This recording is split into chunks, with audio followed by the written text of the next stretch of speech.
Good morning, welcome to Headline Focus here live on Core Politics with me, Rob Double. It is the end of week, Friday the 16th of February 2018. Let's have a look at what's making the political headlines today. So to start with, in a few papers coming out today, millennials priced out of buying houses is basically the top line of this story. Young middle earners are priced out of buying any kind of homes by figures by the Institute for Fiscal Studies are saying today. 20 years ago, two-thirds of average earners aged up to 34 could afford to buy a home. Now it's just a quarter, 1 in 4 average earners under the age of 34. The cause of this, house prices and house shortages. Since 1990s, prices have grown 7 times faster than people's incomes, and housing shortages, lack of housing being built means that there's more demand on fewer houses and therefore the price rises as well. The government has pledged to build 300,000 homes per year by the mid-2020s. Very, very few people, and it's very, very widely reported that this is a figure which is a lot of people are very sceptical about. They don't think that's actually going to happen. The government's not going to be able to deliver on that. And then you've got the Help to Buy scheme, which is the government's flagship way of helping particularly young people to buy their first home. But this report also indicates that Help to Buy is actually helping landlords and property owners rather than those looking to buy property, because it helps them push up the prices further.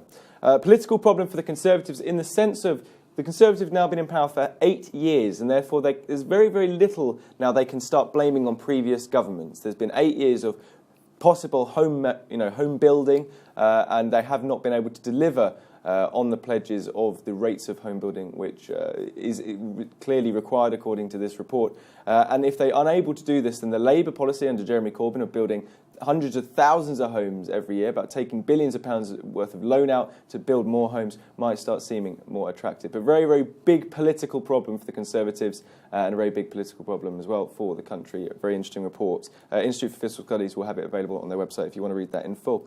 Next up, Prime Minister Theresa May heads to Berlin today for a summit with Chancellor Angela Merkel. Now, what will they be discussing? This is right before Theresa May gives her big Brexit speech at the Munich Security Conference on the weekend. So they're going to be talking post-Brexit security arrangement predominantly. They're also going to discuss other key global issues, or reported to, such as the Iran nuclear deal, the future of Syria, and the ongoing counter-ISIS operation. Now, we should be expecting a joint Merkel-May conference in the late afternoon sometime, which should give some notes and thoughts on how this summit went. Might be quite difficult for Theresa May, though, as well as Angela Merkel, given that the Chancellor had privately mocked the British Prime Minister at Davos just a few weeks ago because of her lack of negotiating stance and negotiating tactic to do with Brexit. Merkel's spokesman is reported as saying time is running out regarding Brexit and urging the UK to make concrete its ideas. So hopefully perhaps in this press conference later on today we'll get a clearer idea of what Germany and the UK's understanding is with regard to Brexit. France and Germany, of course, the big powerhouse of the European Union, the big power players. So what Germany says will normally happen in terms of the EU. It's a very important relationship there.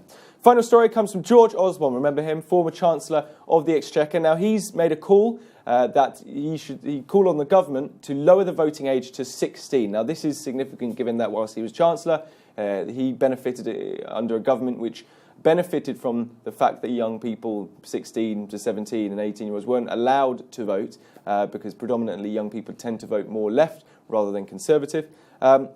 In an editorial comment for yesterday's London Evening Standard, he warned that cross-party calls for the vote to be extended to 16 and 17-year-olds had become unstoppable and told Conservatives that the party risked being on the wrong side of history if it refused to back the measure. At some point, if the government does not press on, it will find itself forced to act by a new alliance in the Commons. Also saying that the Tories could be part of a major social reform in the future. So there we are. Big Conservative commentator, obviously very, very well connected still in the Conservative Party, pushing for extending the vote to 16 and 17-year-olds. Will that mean, unlikely, that the government will adopt it as a policy? I would say pretty unlikely, but nonetheless a key big player in the Conservative influencer circle making these kind of noises. That's pretty much it for today, and indeed this week. You're up to date. Don't forget you can find all the latest on what we're doing here on Core Politics on our Facebook page and Twitter right here. But from me and all the team here at Core London, have a fantastic weekend.